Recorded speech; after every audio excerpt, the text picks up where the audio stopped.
went of themselves, and they were all there. Even the big ugly gray ones swam about with them. "No, that is no turkey," she said.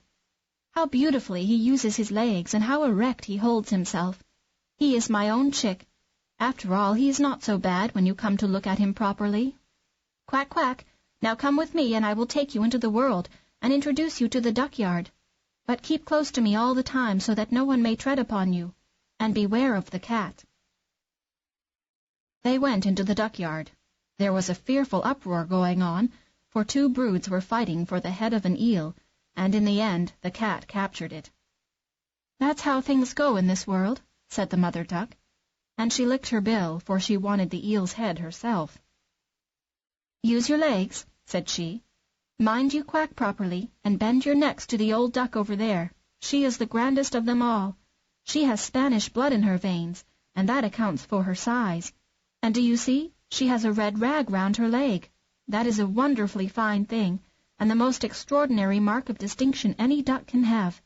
It shows clearly that she is not to be parted with, and that she is worthy of recognition both by beasts and men. Quack now. Don't turn your toes in. A well-brought-up duckling keeps his legs wide apart, just like father and mother. That's it. Now bend your necks, and say quack." They did as they were bid, but the other ducks round about looked at them and said quite loud, "Just look there! Now we are to have that tribe! Just as if there were not enough of us already! And oh dear, how ugly that duckling is! We won't stand him!" And a duck flew at him at once and bit him in the neck. "Let him be," said the mother.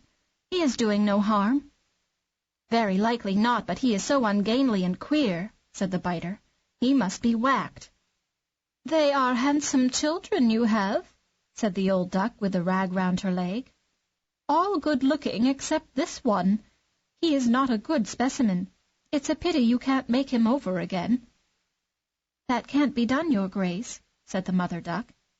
"He is not handsome, but he is a thorough good creature, and he swims as beautifully as any of the others. Nay, I think I might venture even to add that I think he will improve as he goes on, or perhaps in time he may grow smaller. He was too long in the egg, and so he has not come out with a very good figure." She patted his neck and stroked him down.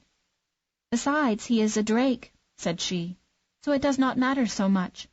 I believe he will be very strong, and I don't doubt but he will make his way in the world." "The other ducklings are very pretty," said the old duck. "Now make yourselves quite at home, and if you find the head of an eel you may bring it to me."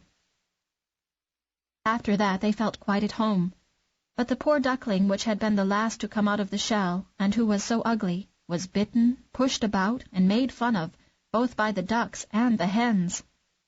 "He is too big," they all said, and the turkey-cock, who was born with his spurs on, and therefore thought himself quite an emperor, puffed himself up like a vessel in full sail, made for him, and gobbled till he became quite red in the face.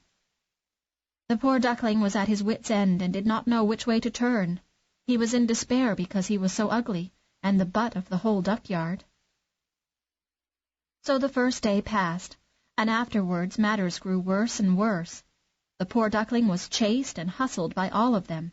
Even his brothers and sisters abused him, and they were always saying, "If only the cat would get hold of you, you hideous object." Even his mother said, "I wish to goodness you were miles away." The ducks bit him, the hens pecked him, and the girl who fed them kicked him aside. At last he ran off and flew right over the hedge, where the little birds flew up into the air in fright.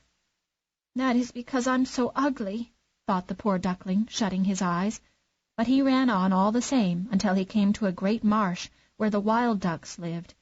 He was so tired and miserable that he stayed there the whole night. In the morning the wild ducks flew up to inspect their new comrade. "What sort of a creature are you?" they inquired, as the duckling turned from side to side and greeted them as well as he could. "You are frightfully ugly," said the wild ducks, "but that does not matter to us so long as you do not marry into our family." Poor fellow! He had not thought of marriage. All he wanted was permission to lie among the rushes and to drink a little of the marsh water. He stayed there 2 whole days. Then 2 wild geese came, or rather 2 wild ganders. They were not long out of the shell, and therefore rather pert. "I say, comrade," they said, "you are so ugly that we have taken quite a fancy to you. Will you join us and be a bird of passage? There is another marsh close by, and there are some charming wild geese there, all sweet young ladies who can say quack. You are ugly enough to make your fortune among them." Just at that moment, bang, bang, was heard up above, and both the wild geese fell dead among the reeds, and the water turned blood-red. Bang, bang, went the guns, and whole flocks of wild geese flew up from the rushes, and the shot peppered among them again. There was a grand shooting party, and the sportsmen lay hidden round the marsh. Some even sat on the branches of the trees which overhung the water. The blue smoke rose like clouds among the dark trees, and swept over the pool. The water dogs wandered about in the swamp, splash, splash. The rushes and reeds bent beneath their tread on all sides. It was terribly alarming to the poor duckling. He twisted his head round to get it under his wing, and just at that moment a frightful big dog appeared close beside him. His tongue hung right out of his mouth, and his eyes glared wickedly. He opened his great chasm of a mouth close to the duckling, showed his sharp teeth, and splash went on without touching him. "Oh, thank heaven!" sighed the duckling. "I am so ugly that even the dog won't bite me." Then he lay quite still while the shot whistled among the bushes, and bang after bang rent the air. It only became quiet late in the day, but even then the poor duckling did not dare to get up. He waited several hours more before he looked about, and then he hurried away from the marsh as fast as he could. He ran across fields and meadows, and there was such a wind that he had hard work to make his way. Towards night he reached a poor little cottage. It was such a miserable hovel that it could not make up its mind which way to fall even, and so it remained standing. The wind whistled so fiercely round the duckling that he had to sit on his tail to resist it, and it blew harder and harder. Then he saw that the door had fallen off one hinge, and hung so crookedly that he could creep into the house through the crack, and by this means he made his way into the room. An old woman lived there with her cat and her hen.